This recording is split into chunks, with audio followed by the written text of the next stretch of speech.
ৰাইজৰ দলৰ সংবাদমেল সম্বোধন আজি ৰঙিয়া প্ৰেছ ক্লাবত ৰাইজৰ দলৰ ৰাজ্যিক আহ্বায়ক তথা জ্যেষ্ঠ সমাজকৰ্মী হৰেশ্বৰ বৰ্মনে এখন সংবাদমেল সম্বোধন কৰে।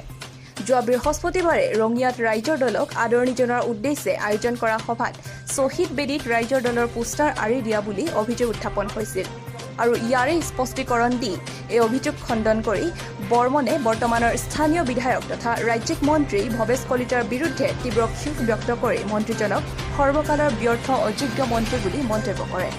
তেওঁ ৰাইজৰ দলক চোৰ বুলি কোৱা কাৰ্যত খৰ্গহস্ত হৈ নেতাজনে ভৱেশ কলিতাৰ ভাগিন জোৱাই জিন্তু নাথ ৰাজ্য কপোৱা SI কেলেংকাৰীত জড়িত হৈ পলাই আছে আৰু তেওঁলোকৰ মুখত এইবোৰ কথা শোভা নাপায় বুলি ব্যক্ত কৰে।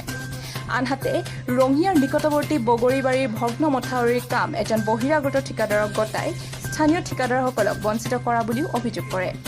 মন্ত্ৰীজনে মথাউৰিৰ ভগ্নাংশত সাঁতুৰি নাদুৰি ৰাইজক দেখুৱাই কিন্তু অতি নিম্নমানৰ কাম কৰাৰ ফলত নিৰ্মীয়মান অৱস্থাতে ৰিং বান্ধটো ছিঙি যায়, যাৰ ফলত প্ৰায় 20খনৰো অধিক গাঁও পুনৰ বানৰ কবলত পৰে। আজিও উক্ত অঞ্চল পানীৰ তলত আছে, ই অতি দুৰ্ভাগ্যজনক বুলিও মন্তব্য কৰে।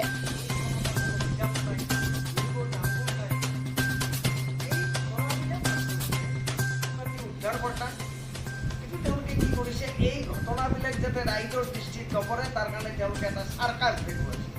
ৰাইজৰ দলক মানে তেওঁলোকে প্ৰতিবাদ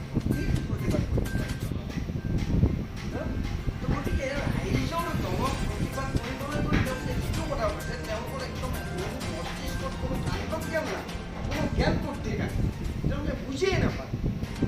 আজি এই স্মৃতিস্তম্ভত আমি সম্বৰ্ধনা জনাই পেলাই অনুষ্ঠান আয়োজন কৰা মানে যিকোনো বুদ্ধিমান মানুহ, যিকোনো সচেতন মানুহ, যিকোনো অকণমান কাণ্ডজ্ঞান থকা মানুহ, যিকোনো সামাজিকভাৱে দায়বদ্ধ মানুহ, স্বদেশপ্ৰেমী মানুহে ভাবিব সঁচাকৈ এই কথা ভাল কথা।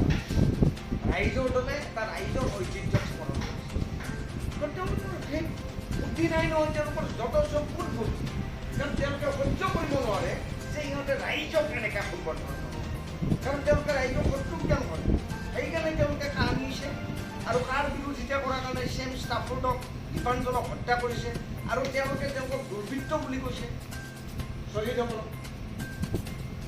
এতিয়া এই বিজেপিৰ যুৱ মৰ্চাৰ যি প্ৰতিবাদ বা তথাকথিত যিটো প্ৰতিবাদৰ নামত চাৰ্কাছ তেওঁলোকে কৰিলে, এইটোক আমি কণ্ডেম কৰিছোঁ, এইটোক আমি ধৰি অনা।